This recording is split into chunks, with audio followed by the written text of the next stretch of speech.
La saison pétrel 2024, malheureusement, elle n'est pas encore finie, mais on s'approche de la fin. Là, il y a la pleine lune, il fait beau, donc on a de moins en moins d'échouages, heureusement. Là, on en est à peu près à 1200 pétrels de barreaux récupérés et échoués sur l'ensemble de l'île. Donc c'est quand même une très très grosse saison. On s'attendait à maximum 800-830 échouages. Donc on a pulvérisé la prédiction la plus mauvaise qu'on faisait, malheureusement, due au mauvais temps qu'il y a eu à certains endroits, à certaines communes qui n'ont malheureusement pas fait d'extinction. Mais bon, on a réussi à tous les prendre en charge. On en a sauvé une très très grande partie. Il y en a encore beaucoup qui sont en soins.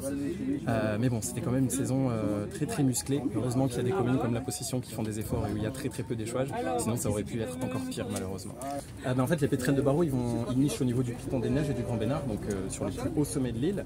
Et du coup, quand ils s'envolent, ils vont s'envoler depuis le point le plus haut de l'île, donc ils peuvent s'échouer absolument partout où il y a des lumières. Donc c'est pas seulement sur le bord de mer, ça peut être dans les cirques, là où on a eu le plus d'échouages malheureusement cette année, c'est à Sillaos, parce que c'est vraiment juste au pied des colonies, c'est quelques centaines de mètres en dessous du Piton des Neiges et du Grand Bénard.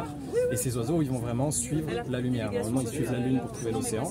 Et là, malheureusement, toutes les villes qui restent allumées, qu'elles soient dans les hauts ou dans les bas, ça crée beaucoup d'échouages.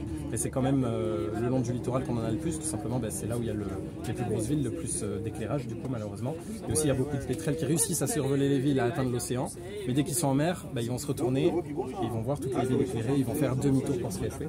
Donc c'est pour ça qu'on a beaucoup plus d'échouages sur les grosses villes du littoral. Mais on en a quand même, malheureusement, beaucoup dans les hauts. Nous, on trouve ça très très dommage, toutes les communes qui ne font pas d'efforts de réduction des éclairages en avril.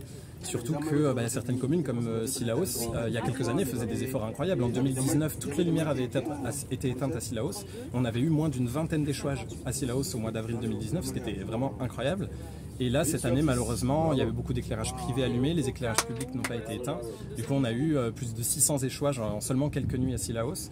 Et nous, ça nous désole parce que on sait que c'est possible d'éviter tous ces échouages. On l'a vu par le passé, quand on fait des efforts, pendant un mois dans l'année, on peut avoir très très peu, voire pas du tout d'échouages à certains endroits.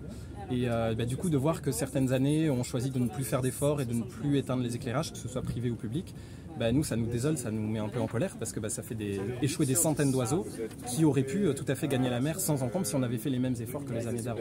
Alors bon, heureusement, il y a toujours des communes qui font beaucoup d'efforts et on aimerait qu'on parle seulement de celles-là et beaucoup plus de celles-là plutôt que celles qui font beaucoup d'échouages malheureusement. Mais chaque année, ça change, tout le monde ne fait pas les mêmes efforts, mais bon, globalement, on espère que ça va quand même aller vers du mieux. Sur les 1200 pétrels qu'on a récupérés, tous malheureusement vont pas survivre. On arrive à en sauver à peu près 9 sur 10, à peu près 88% en moyenne.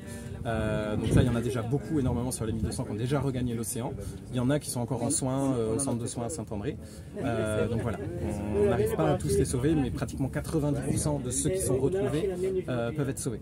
Le gros problème, c'est que ces 1200 pétrels qu'on a retrouvés échoués, c'est seulement ceux qui ont eu la chance qu'il y avait quelqu'un sur place quand ils se sont échoués. Le problème, c'est qu'il y en a peut-être le double, voire le triple, on ne peut pas savoir, qui s'échouent dans des endroits où il n'y a personne, des rues éclairées la nuit où personne ne passe, ou tout simplement dans des champs de canne à côté d'une rue éclairée, etc., où personne ne va les retrouver. Et ceux-là, on ne peut pas les comptabiliser, et surtout, ils ont zéro chance de survie. Un pétrel échoué, si personne ne le récupère, il a absolument aucune chance de survie, il ne peut pas redécoller tout seul. Donc oui, on arrive à en sauver la très très grande partie des 1200 qu'on retrouve et qu'on nous confie, mais il y en a malheureusement beaucoup plus qui s'échouent et qu'on ne retrouve pas, et ça on ne peut pas savoir combien, et on ne peut pas les sauver malheureusement.